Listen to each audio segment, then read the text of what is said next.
the word is. So we are very happy to receive you, and we really hope that in the engagement that will follow, we will be able to get what we need to be able to deliver the services that the government has committed itself to, especially in this new 5-year term. Let me go through the presentation. Basically, the outline is an overview of the business environment, then the indices, Uganda's performance, reform process, and short-term priorities. The rest will be done by the institutions which drive the agenda. I run through the first slides quickly in the interest of time. At least you know they are there, and we have capacity to saturate the presentation. Of course, when we talk about business environment and the investment climate, normally we are talking about those aspects of government policies, operations that provide opportunities and incentives for firms to be productive, create jobs, and expand. And these may be aspects around taxes, finance, land, business regulation, standards, infrastructure, power, labor, corruption, etc. The global indices that we monitor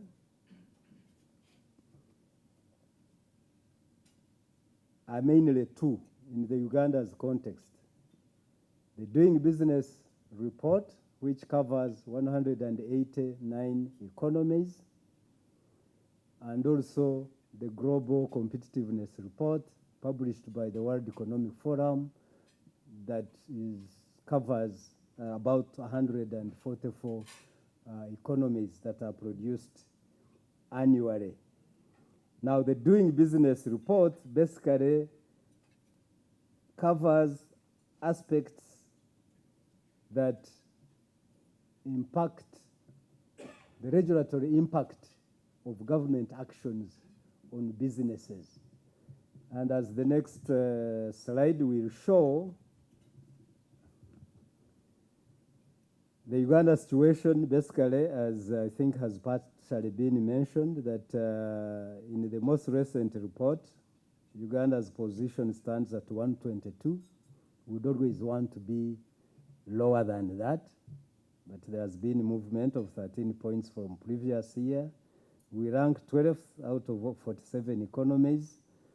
Okay, as the president says, when you are comparing pygmies, we are a better pygmy at 12 out of 47. That's quite good. And in the EC region, not so well, third. But last year we were recognized as a top reformer. What the indicators cover, and I always like us, it is very simple, but I think it's good to appreciate it. The indicator, the Doing Business indicator, basically captures the life cycle of a business and how it is impacted by government actions. So starting with Mr. Twebaze here with his senior staff in terms of helping any company to start a business. And in starting, remember why we rank a little bit on the other side. It involves the incorporation, but also you have to get a TIN number and get the license of KCCA and NSSF to be able to feel that you have started a business, okay? And you know those are already 4 institutions, whereas in other countries it is 1, and that's where at times we get challenged in ranking. We are doing very, very well, but we get challenged. The other side of it at times is getting a location when you have to deal with construction permits, getting electricity, and registering property. And all these functions are represented here.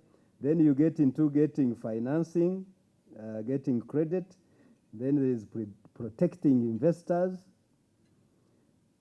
Then normally the cycle involves enforcing contracts. You are now in operation, working, and at times things don't go so well, so you have to get into the process of insolvency. And in there are daily operations you have to be doing. You are paying taxes, you are trading across borders, and all those processes, you are impacted by the agencies which are here. And the purpose really of this whole entire process is to make sure that we reduce the cost, the financial cost, the time that you take to do these things, the forms you have to fill and move from building to building and office to office, and the number of procedures you go to, even in one office, moving from one desk to another to try to go through those processes. And I think if we appreciate this, and especially given in the last slides when I'm talking about the solutions being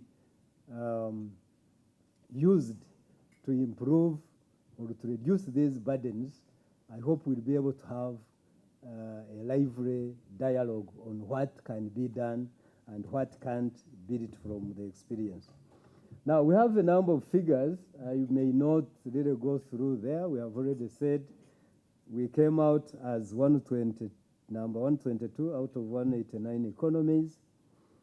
We are also saying that was a movement of 13 points. The colors in red are positive, they are not negatives. We made progress in terms of getting credit, 88 points of movement, then 5 points around construction permits and getting electricity. Just a quick comment, our ranking is impacted by many things. Some countries fall out, others come in, others do better than we did. And also very important, at times the World Bank changes methodology. And that impacts on how we perform. Like these days, it is starting to focus significantly on quality, the quality of these processes. So you may, Richard Oput may do well on his land registry and all that, but now they start also getting interested in access to the data, the transparency of these processes. So those are starting to be factors in these processes. I will move the next slide. Basically, in comparative terms, within the region, Mauritius beats us within Africa in terms of the reform highlights. Then Rwanda at 62, Botswana at 72. Remember, we are at 122, and then South Africa. In terms of coordination processes, the next slide, I see some errors in that outright, but basically, one of the lead reform areas who have been carrying out these things have been the Presidential Investors Roundtable. I think we have had 4 cycles to date, 4 cycles of 2 years of Presidential Investors Roundtable. We are waiting for the launch of the next one. And always, there is always the either called competitiveness theme around those. There is always a cabinet subcommittee that follows up on these reforms. The MDAs at different levels you go through, and then at times we meet in a steering committee we call KICS. There are not 2 steering committees, but 1. We try to, at KICS Secretariat, and you have seen at least 4 staff here, we try to keep everybody of you engaged in this process, and simply because to just make sure that you are able to communicate. Executive Director Nira helped to show that around the table she was, in the short morning she was here, she knew, she got to know everybody. It's not the case, I think, with every table. So at times what really KICS does is keep allowing these processes to take place, and some of the institutions you are able to implement those processes on your own. But anyhow, we exist, and we try to always make sure that we bring people together to dialogue on these issues. Now, over the last year, under our reform process, under the Ministry of Finance, And together, I always want to emphasize that. One, we hosted the Ease of Doing Business for Eastern and Central Africa in May, if you recall, 11th to, I think, 13th or so of last year. We attracted here about 15 countries, 100 participants outside of the country, and 200 here. The president was represented by the prime minister. Basically, as part of the process of peer-to-peer learning, we hold quarterly task force meetings for those who are members of the task force. We undertake working group sessions per indicator with MD. And through each of those indicators that I went through that constitute the cycle of the doing business, and try to figure out what reforms should we do. And I recall vividly that one of the things we said we should reform is to get away from using 6 or so IDs and move or find a unique identifier for people. You know, at times you use the LC ones, or you go to down the street to get, I don't know which one, a company, form it, and it gives an ID, then the passport, then the workplace, what have you, then I don't know what, driver's license. Several, we listed about 7 or 8 identifiers, and we are just saying if we could all have a unique identifier, then processes ranging from security identification to payment of taxes to registering property, you know, X, Y, and Z becomes very important. And when you have done that, then if URSB or UNIA has registered you reasonably adequately, then the other institutions don't have to repeat processes, and the forms don't have to be so many. You only add additional requirements that we have. I think this is one of the reforms that we must build upon in these processes. We have had, when we noticed that we had been recognized among the 10 top reformers globally, we had a launch at the World Bank, then had a breakfast meeting in this complex of Selena to celebrate performance. But I recall the PSST was there, and although he made the speeches and came out and said, but Peter, are these things really to celebrate? Do they translate into real things of Jennifer here in their freight forwarding and business? And I said, yes, sir, they do. They may not be going deep enough, but at least they are making a difference. So the challenge we have is to just make sure that those of you who feel these things, who feel the pulse, you know, engage us, advise us, guide us, demand from us the actions that you think should be taken. There have been many benchmarking exercises, and I know that in the government and outside there, we don't like workshops, we don't like travels and all that, but it really makes a difference when you basically go to a place and they tell you that, you know, all I have to do is I put in a password, call. From there, they will send me another password on my mobile phone. Then they will have confirmed that it is Peter Ngategize entering the data system. Then you will get certain access and services, and it is done. And this could involve 10 or more agencies that you may be interfacing with and the like. It's if you don't see it, you won't believe it. Yes, the other day we were in Nairobi, what the Undersecretary was saying, and you are in one hall, and you are able to just walk here. This is for company registration. If you want to register a company, go to that table and do that. In fact, you first enter, get your chewing number, sit somewhere comfortably, they call you on this electronic thing, you go there, get your permit. The other one is getting a passport. The other one is getting this. So there is movement all around, and whereas we want to build buildings, they are using old post office buildings space. You remember those post office, if you remember here? There was a lot of space. Modify that, do that, and provide services to citizens in a one location that allows, of course, makes use of IT to be able to access the data I'm talking about and uniquely identify you, etc. and etc.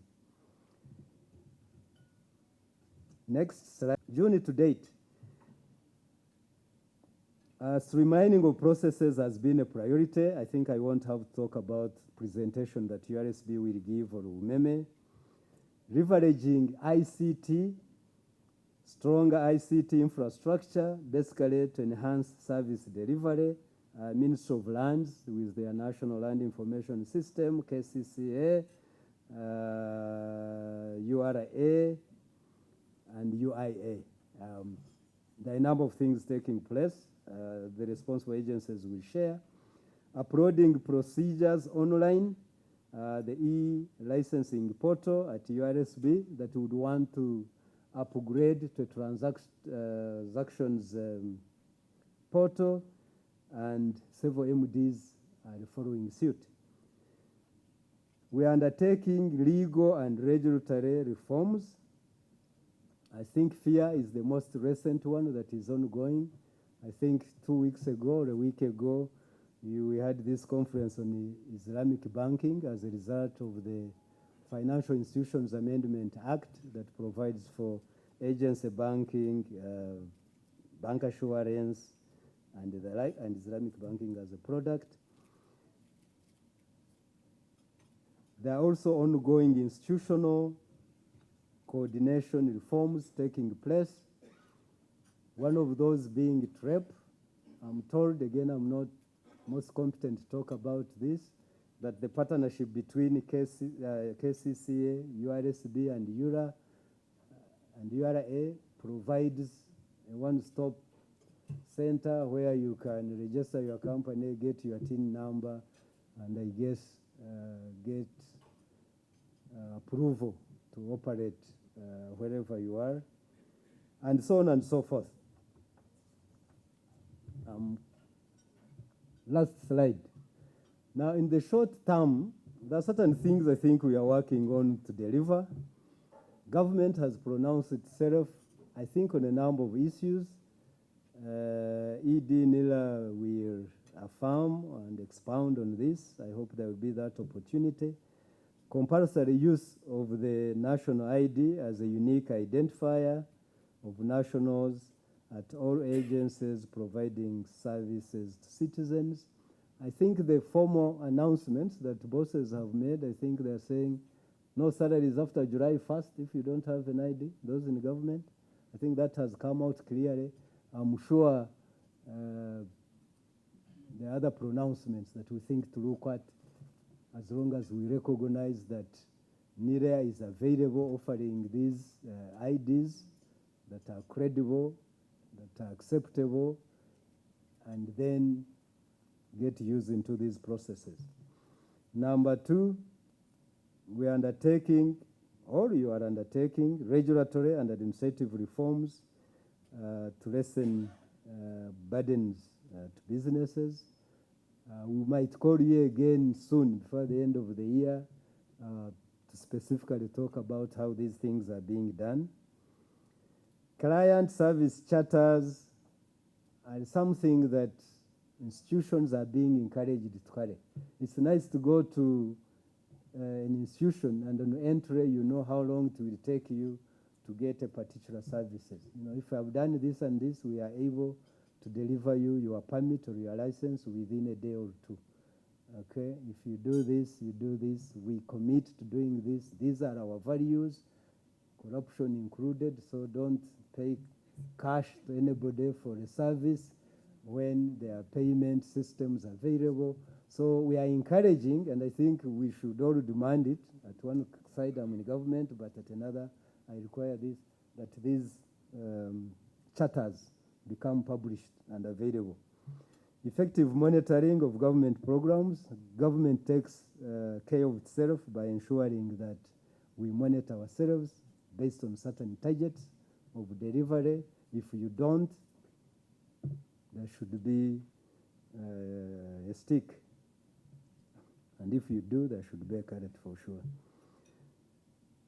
Information sharing online is something I shouldn't, I think, overemphasize because we know the power of this process. You have already seen it in banks. I've told the story elsewhere. Don't be frustrated with me.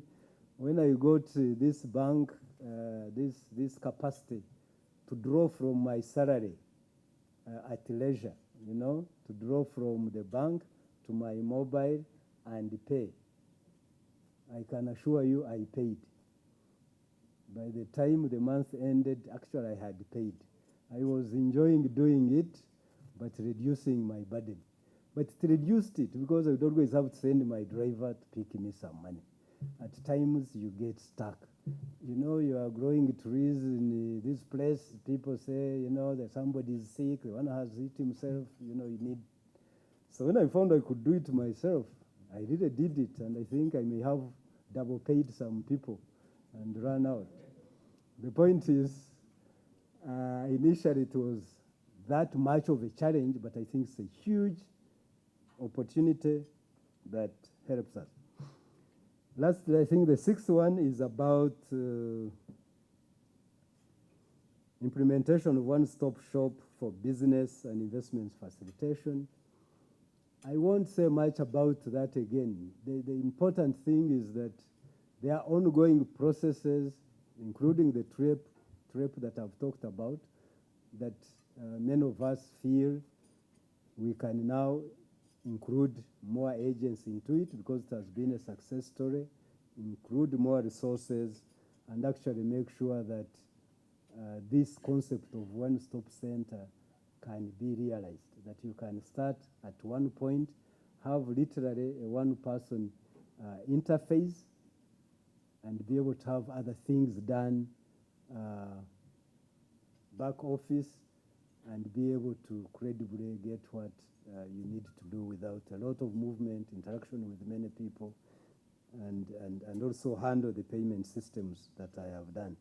You did say that one of the hindrances in the rating is arises from having to deal with, say, 4 centers instead of 1. That is true. In forums of this nature, one of the best things we can do to ourselves is to talk about the unwritten things that impact on each of us, the things that are not in the textbooks and so on.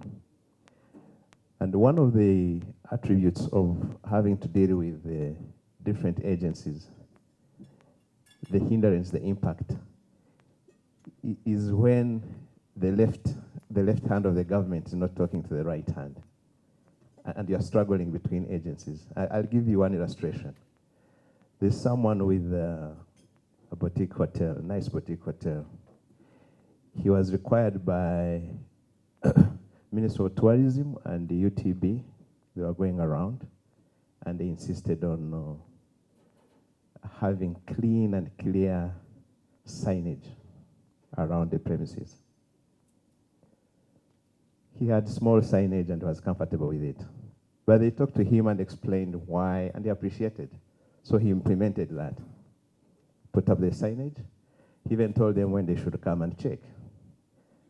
They came and they were happy with what they saw. They went through some form filling with him and the rest of it. 4 days later, KCCA came and asked him who allowed him to put up a billboard without a license, that he was advertising, it was commercial, and the regulations that govern billboards. He said, no, this is not a billboard. It is a signage on the wall of my property, and this is how it happened, and this is why it happened. I have no interest in it. So they told him it has to be down within 24 hours, and that they are coming back. And if they find it there, they'll close his business and arrest him. Now, one government agency is saying this, he complies. He didn't need it. 4 days, the other one comes and says 24 hours or you are closed. I think these are part of the challenges. When we see processes here, registration bureau services, great changes there, great things happening. They are good. They are good for me if I know how to access the place. We need, and you asked that question, the comment you made about ST, asking you, are these reforms trickling down? I think we need to focus more on the unwritten things and how to get down, how to impact on the wider businesses. Business doesn't mean Umeme. Umeme will afford all the services they need. No problem. Which businesses are we talking about? So I think the biggest reform is to work